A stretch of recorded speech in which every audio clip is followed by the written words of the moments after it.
Alright guys, this is a comic educator. Just want to say that I'm getting this out about a week later than I'd like to, but let's go ahead and get started. With our top 10 rarely used Batman gadgets, part 2. At number 5, we have the anti-penguin gas pill. In the episode Batman Makes the Scenes in the 1960s Adam West Batman, which actually was the season finale of season 1, a villainess named Vanilla was tricked by the penguin to gas everybody at a natural resources convention. She used these to knock everybody out and try to steal the evening's bankroll. Now, lucky for Batman and Robin, they took the anti penguin gas pill beforehand. And at number 4, we have a chainsaw. That's right, ladies and gentlemen, Batman with a chainsaw. Now, if you never thought this was going to happen in All Star Batman number 1, he was being chased by the villain Firefly and the villain Black Spider. While being chased, Batman used this gadget to actually cut off the limbs of Black Spider's cybernetic arms, and this caused Firefly to flee in fear.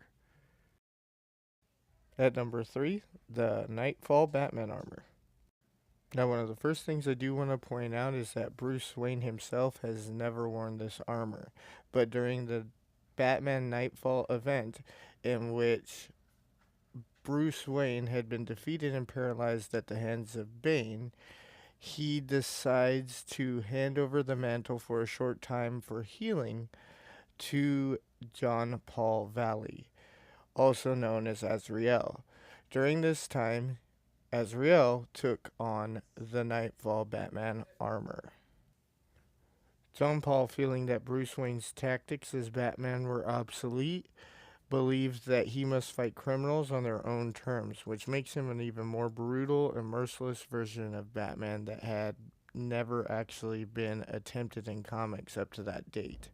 Now, during this time period as Batman, even against Bruce's wishes, he goes against Bane and uses the tactile armor to defeat Bane in their first meeting. At number 2, the Bat Gyro. The Bat Gyro was a single-person flying craft that was used before the Bat plane. More like a helicopter, it had an autopilot that allowed it to hover in place, with a retractable ladder that allowed Batman to board and unboard at will. He also allowed this thing to make a cloud like smoke that allowed it to camouflage while flying in the air. He actually ended up crashing this into a dirigible that was destroying the city, hence, the use of this flying device is no longer used. Now, at number 1, we have the Flying Batcave. Well, I put this at number 1 because, come on, guys, has anybody actually heard of this thing? First all, it's a giant, giant helicopter.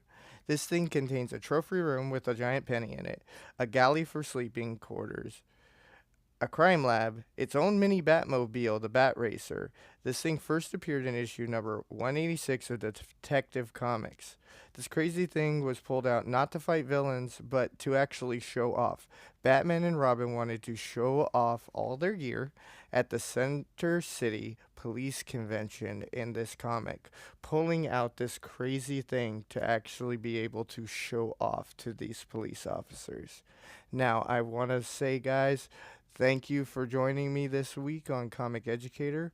Please stay tuned because in the next few hours I'm going to be uploading a few new videos for 4th of July. We have the celebration of our freedom of our country, where I'm going to be uploading a couple of character bios, one being Uncle Sam, another being Liberty Bell, and another being Union Jack. Now, till next week, keep reading, imagining, and moving forward, and have a great one. And if you liked my video, please don't forget to like and subscribe, and hit the little bell so you know the next time my videos are uploaded. Have a fun, safe 4th of July, and I hope you guys keep an eye out for future videos. Have a good one.